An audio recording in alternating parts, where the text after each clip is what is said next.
दिल्ली की सर्द रातों में से एक थी। हवा में हल्की सी कंपन थी और सड़कें सुनसान थीं। कैफे, शाम की रात की मध्यम रोशनी दूर से ही दिखाई दे रही थी। अंदर, मीरा, एक महत्वाकांक्षी गायिका, मंच पर अकेली खड़ी थीं।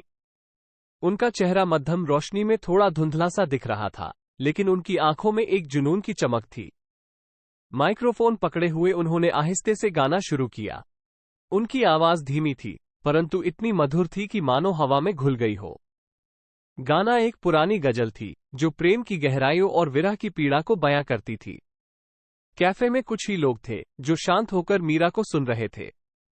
उनके गाने में एक जादू था, जो सुनने वालों को उनकी दुनिया में ले जाता था। लेकिन मीरा को पता था कि ये जादू सिर्फ कुछ चुनिंदा लोगों तक ही सीमित था। उसे वो मंच चाहिए था, जहां हजारों लोग उसकी आवाज सुन सकें, तालियां बजाएं और उसके गानों में खो जाएं। लेकिन वह सपना अभी भी दूर था। गाना खत्म होने के बाद मीरा ने माइक्रोफोन वापस रख दिया और तालियों की हल्की गड़गड़ाहट सुनकर मुस्कुराई। एक आदमी उनकी तरफ आया। उसकी उम्र लगभग 25 साल रही होगी।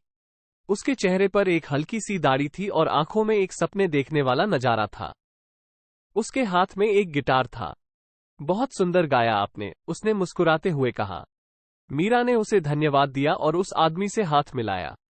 मैं आर्यन हूं, उसने अपना परिचय देते हुए कहा। मैं भी एक संगीतकार हूं। आर्यन ने बताया कि वो भी अपने सपनों को पूरा करने के लिए कुछ ही दिनों पहले कोलकाता से दिल्ली आया है। उसने कैफे में गाना गाने की अनुमति मांगी थी, जिसे कैफे के मालिक ने सहर्ष स्वीकार कर लिया था। उस रात दोनों ने घंटों संगीत के बारे में बातें की। आर्यन ने मीरा को बताया कि वह कैसे बचपन से ही संगीत के दीवाने हैं और कैसे वह एक ऐसा गाना बनाना चाहता है जो लोगों के दिलों को छू ले। मीरा ने भी उसे अपनी कहानी सुनाई। कैसे बचपन से ही गाना उनका जुनून रहा है, कैसे उन्होंने अपनी आवाज को निखारने के लिए सालों मेहनत की है और कैसे वो एक प्रसिद्ध गायिका बनना चाहती हैं। दोनों की बातों में एक गहरी सम्मिलनता थी। वे दोनों ही संगीत के दीवाने थे, जो अपने सपनों को पूरा करने के लिए संघर्ष कर रहे थे। कुछ ही दिनों में मीरा और आर्यन अच्छे दोस्त बन गए। वे अक्सर मिलते थे, कैफे, शाम की रात में साथ में गाते और नए गाने बनाने की कोशिश करते। आर्यन का संगीत मीरा की आवाज में जान डाल देता था। उसकी धुनें मीरा के गले से निकलकर एक नया रूप ले लेती थीं। वहीं दूसरी तरफ मीरा की गायकी आर्यन के संगीत में एक नया आयाम जोड़ देती थी। उनकी आवाजें मिलकर एक ऐसा जादू रचती थीं, जो उन्हें खुद भी मंत्रमुग्ध कर देता था। धीरे धीरे मीरा को एहसास हुआ कि वह आर्यन के लिए सिर्फ दोस्ती से ज्यादा लगाव महसूस करने लगी है। जब वह आर्यन के साथ होता था, तो उसे एक अलग ही खुशी मिलती थी। उसकी आंखों में आर्यन के लिए एक खास चमक आ जाती थी और उसका दिल उसकी हर बात पर तेजी से धड़कने लगता था। लेकिन मीरा को यह भी पता था कि आर्यन के दिल में उसकी जगह कैसी है।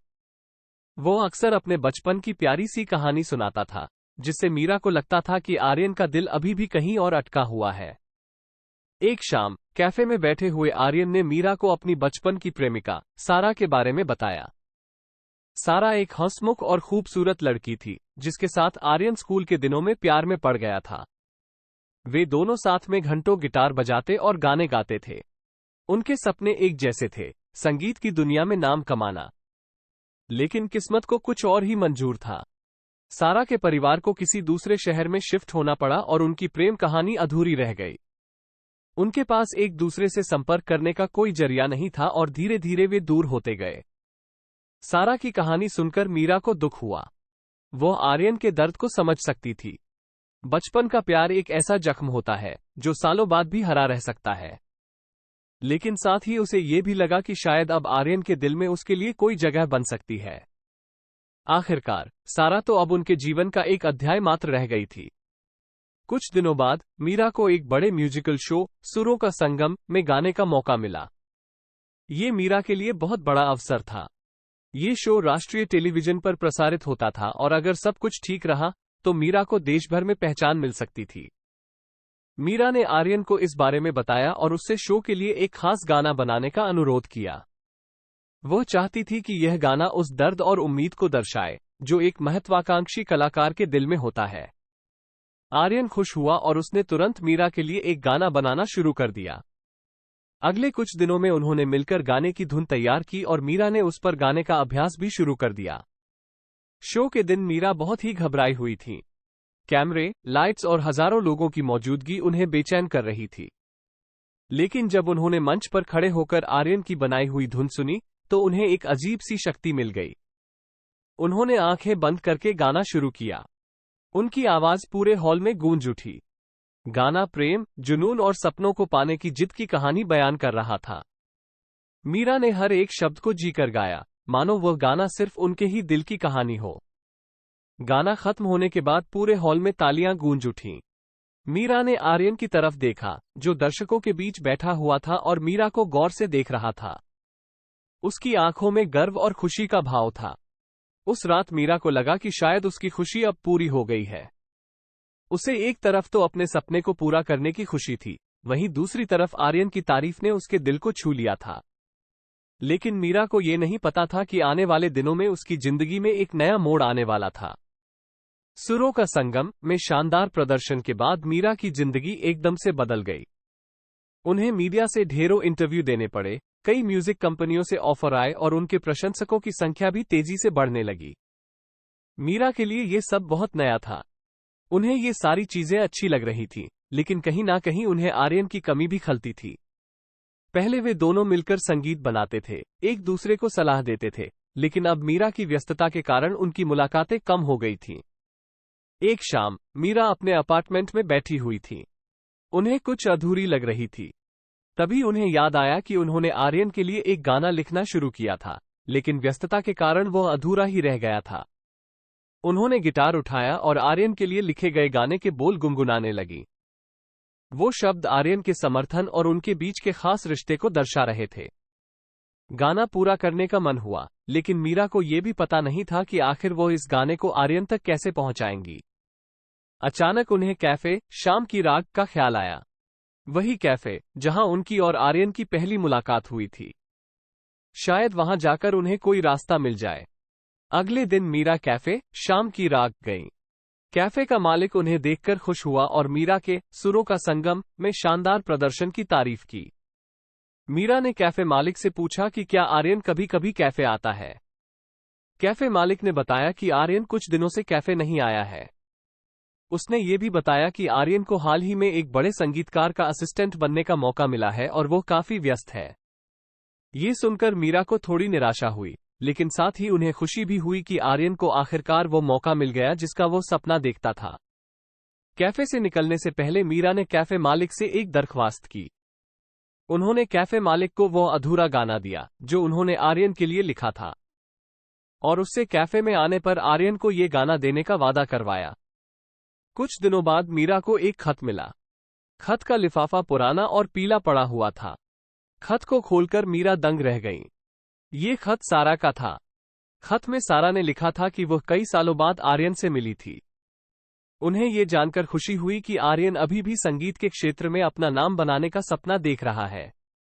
सारा ने खत में यह भी बताया कि अब वह शादीशुदा है और खुशहाल जिंदगी जी रही है। उसने आर्यन को आगे बढ़ने और अपने सपनों को पूरा करने की शुभकामनाएं भी दी। खत पढ़कर मीरा के मन में कई सवाल उठ खड़े हुए। सारा की वापसी ने उनकी उलझन को और बढ़ा दिया। आखिर आर्यन के दिल में कौन थी? क्या वह अब भी सारा से प्यार करता था, या मीरा के साथ बिताए गए पल उसके लिए सिर्फ दोस्ती भर थे? मीरा को लगा कि उन्हें आर्यन से खुलकर बात करनी चाहिए। उन्हें यह जानना जरूरी था कि आखिर उनके रिश्ते की असलियत क्या है। लेकिन इससे पहले कि मीरा आर्यन से बात करती, उनके जीवन में एक और नया मोड़ आने वाला था, जिसकी उन्हें बिल्कुल भी उम्मीद नहीं थी। कुछ दिनों बाद मीरा को एक बड़े म्यूजिक लेबल धुनों की दुनिया से फोन आया। उन्हें अगले महीने होने वाले एक बड़े संगीत समारोह में परफॉर्म करने का ऑफर दिया गया। ये समारोह देश के सबसे प्रतिष्ठित समारोहों में से एक था और इसमें भाग लेना मीरा के लिए एक सपने के सच होने जैसा था। मीरा ने बिना किसी देरी के ऑफर स्वीकार कर लिया, लेकिन खुशी के साथ साथ उनके मन में एक चिंता भी थी। इस समारोह के लिए उन्हें एक नया गाना तैयार करना था और उनके पास ज्यादा समय नहीं बचा था। उन्हें तुरंत आर्यन की याद आई। आर्यन संगीत का जादूगर था और वो निश्चित रूप से उनके लिए एक बेहतरीन गाना तैयार कर सकता था। मीरा ने आर्यन को फोन लगाया, लेकिन उनका फोन बंद था। उन्होंने कई बार फोन लगाने की कोशिश की, लेकिन हर बार उन्हें वही निराशाजनक आवाज सुनने को मिली, आपका कॉल कनेक्ट नहीं हो पा रहा है। मीरा को समझ नहीं आ रहा था कि आखिर आर्यन कहाँ है और उससे संपर्क क्यों नहीं हो पा रहा है। उन्होंने कैफे शाम की रात के मालिक को भी फोन लगाया, लेकिन उन्हें भी आर्यन के बारे में कोई जानकारी नहीं थी। कुछ दिनों की परेशानी के बाद आखिरकार मीरा को आर्यन से संपर्क हो पाया। आर्यन ने बताया कि उन्हें शहर से बाहर एक बड़े प्रोजेक्ट पर काम करने के लिए जाना पड़ा है और कुछ दिनों में ही वो वापस आ जाएगा। मीरा ने उन्हें संगीत समारोह के बारे में बताया और उनसे एक नया गाना तैयार करने का अनुरोध किया। आर्यन ने बिना किसी हिच के हामी भर ली और मीरा से कुछ दिनों में ही गाना तैयार करके भेजने का वादा किया। कुछ दिनों बाद मीरा को आर्यन का फोन आया। उन्होंने मीरा को बताया कि उनके लिए एक नया गाना तैयार हो चुका है और उन्होंने उसे ईमेल से भेज दिया है। मीरा ने तुरंत ईमेल खोला और गाना सुनना शुरू किया। गाना बेहद सुंदर था। इसकी धुन में एक अलग ही ऊर्जा थी, जो मीरा को अपने सपनों को पूरा करने के लिए प्रेरित कर रही थी। गाना खत्म होने के बाद मीरा ने आर्यन को फोन लगाया और उनका धन्यवाद किया। आर्यन, ये गाना कमाल का है, मीरा ने उत्साह से कहा। तुमने वाकई मेरी बहुत मदद की। खुशी है तुम्हें पसंद आया। आर्यन ने मुस्कुराते हुए कहा, तुम इस गाने को परफेक्ट बनाओगी, ये मुझे पूरा यकीन है। उनकी बातचीत देर रात तक चली। मीरा ने आर्यन को सारा के खत के बारे में भी बताया। आर्यन ने सारा से मिलने की बात स्वीकार की और कहा कि वह मीरा से जल्द ही मिलकर सब कुछ विस्तार से बताएगा। कुछ दिनों बाद आर्यन वापस दिल्ली आ गया। मीरा उससे मिलने के लिए बहुत उत्सुक थी।